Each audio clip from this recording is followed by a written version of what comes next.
Hi guys, welcome back my YouTube channel. आज हम लोग समझेंगे उप्स की प्रिंसिपल इन C++। तो इसमें 5 प्रकार का उप्स की प्रिंसिपल होता है: encapsulation, data hiding, abstraction, polymorphism और इनहेरिटेंस। तो हम पहले समझेंगे पॉलीमॉर्फिज्म। पॉलीमॉर्फिज्म क्या कहता है कि polymorphism is a Greek word that means many shaped. Many shaped कहने का मतलब यही हो जा रहा है कि एक शेप्ड का बहुत सारा मीनिंग। जैसे रियल एग्जांपल हम जानेंगे रियल वर्ल्ड में कि एक मैन है, एक मैन को एक लड़का पापा भी बुला रहा है, औरत जानू भी बुला रहा है और सन भी बुला रहा है। मतलब ये पापा, ये आदमी का पापा है जो सन भी बुला रहा है। मतलब एक आदमी का बहुत सारे क्या हो गया, ये शेप कि कोई पापा से बुला रहा है, कोई जानू से बुला रहा है और कोई सन से बुला रहा है। नहीं तो यहाँ पे समझेंगे क्या कहता है कि टेक राइट टर्न, एक कहता है एम आई राइट। मतलब यहाँ टेक राइट टर्न करने का मतलब कि दाएं मुड़ जाओ। यहाँ राइट का मतलब दाएं, और टेक आई एम राइट मतलब मैं सही हूँ, यहाँ सही। तो राइट का मतलब यहाँ सही, एक दाएं, मतलब अलग अलग दोनों का मीनिंग निकल रहा है। यही है पॉलीमॉर्फिज्म। अब समझेंगे इनकैप्सुलेशन। इनकैप्सुलेशन मतलब एक कैप्सूल इधर भी दवा इधर भी, दोनों का कंबाइनिंग क्या कहलाता है? इनकैप्सुलेशन। तो कहता है an act of combining properties and method related to the same entity is known as encapsulation. मतलब मेथड और प्रॉपर्टी का दोनों का मिक्स हो, उसको हम इनकैप्सुलेशन कहते हैं। जैसे प्रॉपर्टीज को फील्ड भी बोल सकते हैं, एट्रीब्यूट भी बोल सकते हैं, डेटा मेंबर भी बोल सकते हैं, वेरिएबल भी बोल सकते हैं, और मेथड को फंक्शन भी बोल सकते हैं, प्रोसीजर भी बोल सकते हैं, सर्विस भी बोल सकते हैं। देखिए, जैसे हम प्राइवेट में एज लिए और पब्लिक में फंक्शन, तो हम एज को बाहर से एक्सेस नहीं कर सकते हैं। अब फंक्शन को हम बाहर से एक्सेस कर सकते हैं क्योंकि ये पब्लिक है। तो अगर एज को एक्सेस करना होगा तो पहले फंक्शन उसको क्या करेगा, फंक्शन में उसको आना होगा एज को। अब फंक्शन के द्वारा एज को एक्सेस किया जाएगा। ये हो गया इनकैप्सुलेशन। यहाँ पे देखेंगे how to implement polymorphism in C++। Implement जो पॉलीमॉर्फिज्म होता है C++ में, ये 3 तरह का ये फंक्शन ओवरलोडिंग, ऑपरेटर ओवरलोडिंग और वर्चुअल फंक्शन। फंक्शन ओवरलोडिंग और ऑपरेटर ओवरलोडिंग को हम कंपाइल टाइम पॉलीमॉर्फिज्म कहते हैं, और वर्चुअल फंक्शन को हम क्या कहते हैं? Run time polymorphism. Polymorphism, function polymorphism. The multiple functions sharing same name can be mapped with function call on the basis of argument at compile time is known as function polymorphism और function overloading. Multiple function हो लेकिन same name can be mapped with function call on the basis of argument, और जिसको call करते हैं वो argument के help से हम कॉल करेंगे, उसी को हम फंक्शन पॉलीमॉर्फिज्म और फंक्शन ओवरलोडिंग के नाम से जानते हैं। फंक्शन ओवरलोडिंग को ही हम कंपाइल टाइम पॉलीमॉर्फिज्म कहते हैं। यहाँ पे देखिए, फंक्शन ओवरलोडिंग और ऑपरेटर ओवरलोडिंग को कंपाइल टाइम पॉलीमॉर्फिज्म कहते हैं, और वर्चुअल फंक्शन को क्या कहते हैं? Run time polymorphism. तो इसका हम रन करा के देखेंगे कोड को, फंक्शन ओवरलोडिंग या कंपाइल टाइम पॉलीमॉर्फिज्म। पहले हम हेडर फाइल लिखे, इसके बाद name space std void show data, ये जो हम क्या बनाए, फंक्शन बनाए void शो डेटा के नाम से, इंट एज, और यहाँ पे एज को प्रिंट करवा दिए सी आउट के हेल्प से। फिर हम क्या लिए, फिर फंक्शन हम लिए।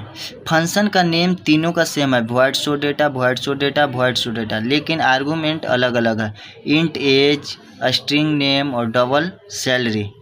मतलब कि ये फंक्शन ओवरलोडिंग हो रहा है, फंक्शन ओवरलोडिंग, बट आर्गूमेंट अलग अलग है, तीनों का आर्गूमेंट अलग अलग है। और यहाँ पे मेन फंक्शन लेकर के शो डेटा को क्या किए, कॉल कर देते हैं, शो डेटा को कॉल कर देते हैं, और यहाँ पे हम प्रिंट करवा करके देखते हैं। इसको हम प्रिंट करवा करके देखेंगे कि क्या आता है इसका डेटा।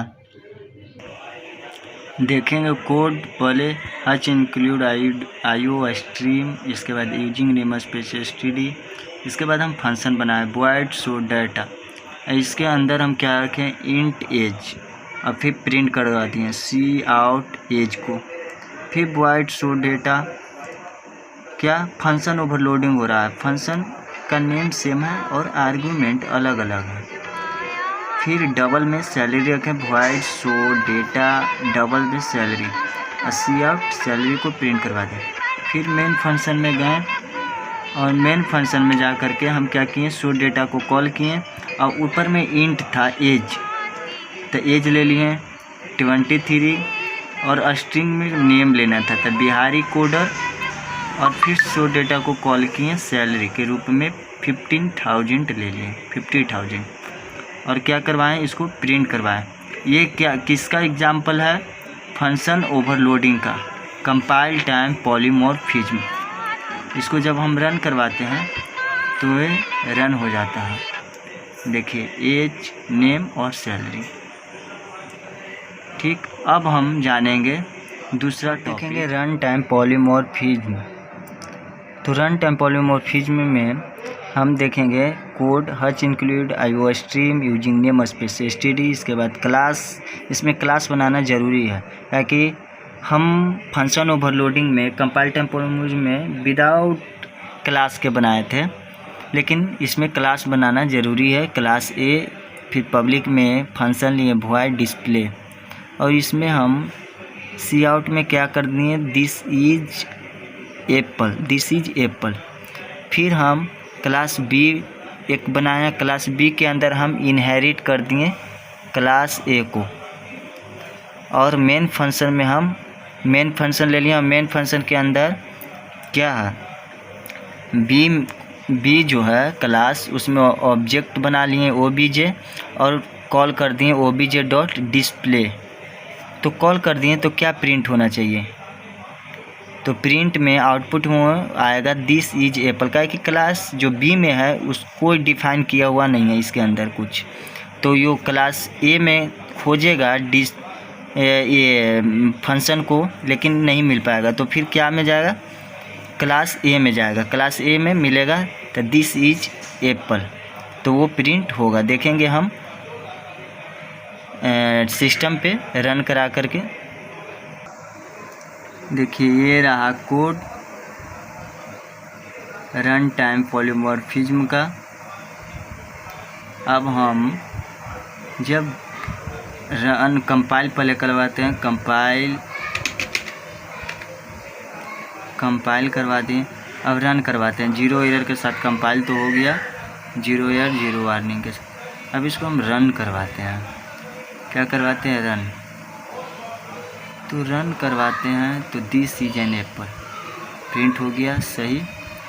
और क्लास बी वाला क्यों प्रिंट नहीं हुआ, जबकि क्लास बी का ही ऑब्जेक्ट है, तो क्लास बी में डिस नाम का क्या फंक्शन नहीं बना हुआ है, तो क्लास ए में सर्च किया, क्लास ए में बना हुआ है, उसी को प्रिंट कर दिया।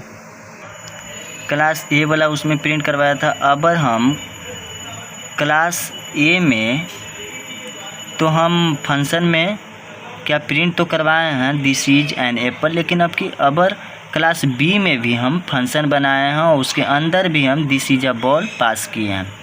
और फिर हम अगर हम देखें मेन फंक्शन में बी क्लास का एक ऑब्जेक्ट बनाए obj, और obj करके शो डेटा क्लास ए में भी है क्लास बी में भी है।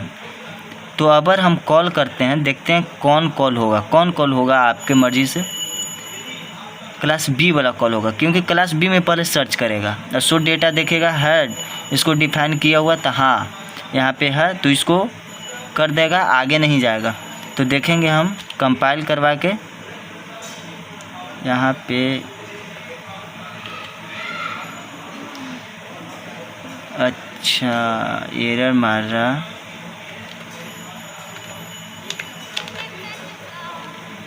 हाँ ये कंपाइल हो गया। अब run this is a ball, ये सही है।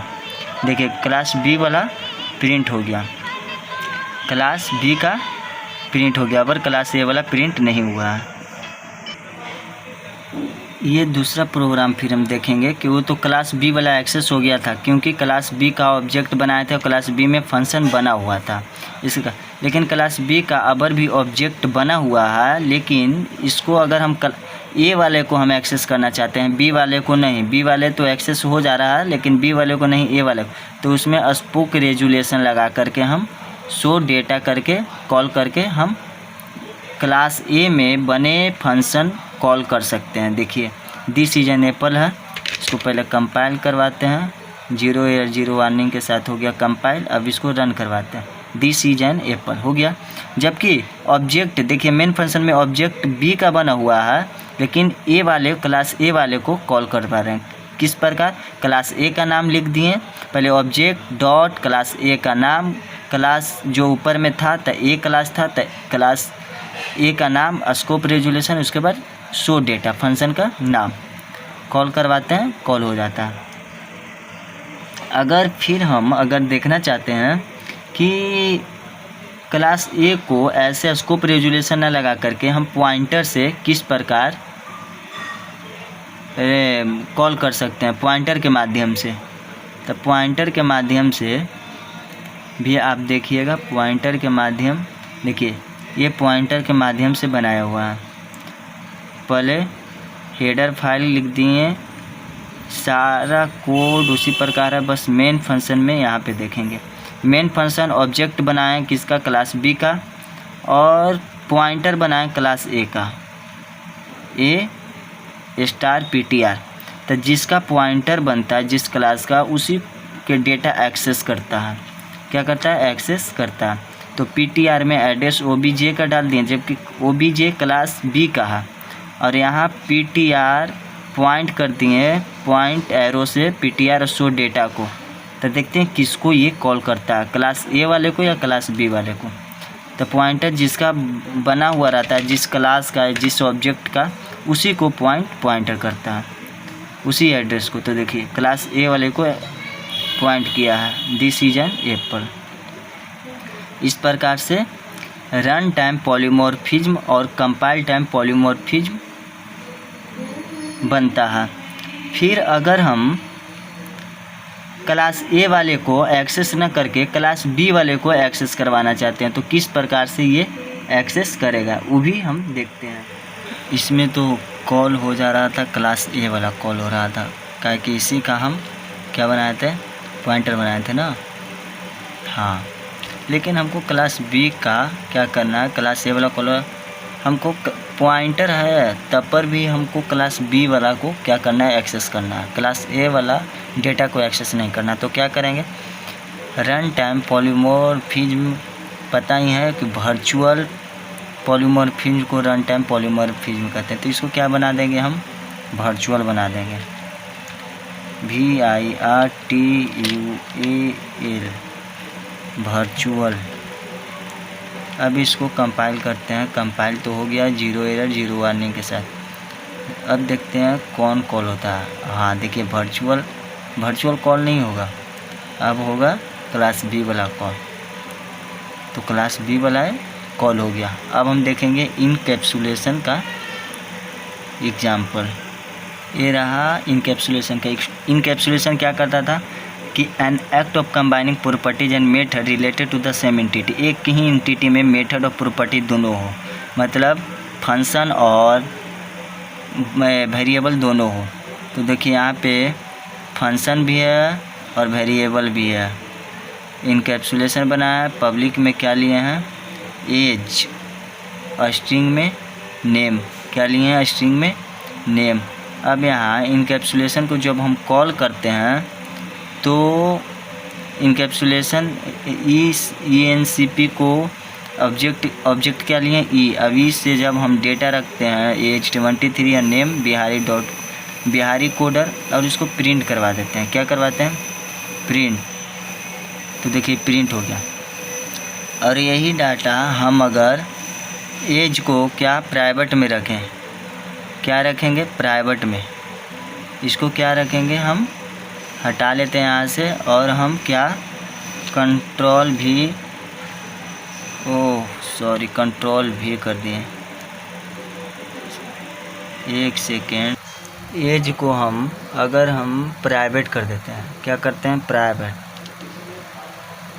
इसको पब्लिक से हटा करके अगर हम प्राइवेट करें तो बाहर एक्सेस नहीं हो पाएगा। देखिए बाहर एक्सेस एरर मार रहा है कि मार रहा है in ENCPA scope resolution as is private, तो इसको हम बाहर से एक्सेस नहीं कर सकते हैं। तो क्या इसको पहले हम पब्लिक मेंबर से एक्सेस करेंगे, पब्लिक मेंबर में लाएंगे, इसके बाद हम इसको हम क्या कर सकेंगे, कॉल कर सकेंगे। इसको हमको पहले पब्लिक में लाना होगा, यहाँ पे लाना होगा, तब हम कॉल कर सकते हैं। तो इसको हम यहाँ से उठा करके इसको पब्लिक में लाते हैं, तो ही कॉल हो पाएगा। क्या हो पाएगा, कॉल हो पाएगा, वरना ये कॉल नहीं हो पाएगा। फिर अगर हम यहाँ पे अगर शो लिखते हैं, शो डेटा, यहाँ पे अगर हम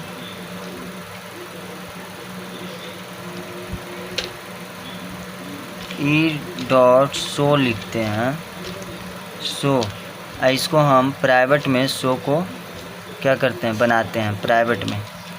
अगर यहाँ प्राइवेट नहीं लिखते हैं तो बाय डिफ़ॉल्ट ये प्राइवेट ही लेता है, शो। तो देखिए यहाँ एरर मारेगा, क्या मार रहा है एरर,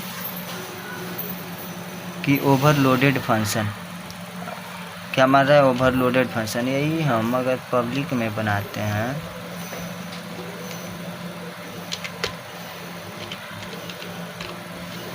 शो, तो यहाँ भी एक्सेस नहीं हो पा रहा है। क्या यहाँ भी एक्सेस नहीं हो रहा है,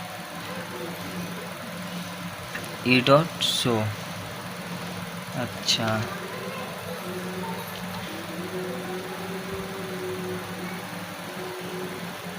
इसलिए ये यहाँ से हटा करके हम उसी को रन करवाते हैं। देखिए ये रन हो जा रहा है। तो प्राइवेट वाला को हम डायरेक्ट एक्सेस नहीं कर पाते हैं, उसको पब्लिक बनाना रहता है या पब्लिक के द्वारा एक्सेस करना रहता है, तब हम बना पाते हैं। ये रहा है इनकैप्सुलेशन का data. Thank you so much, bye.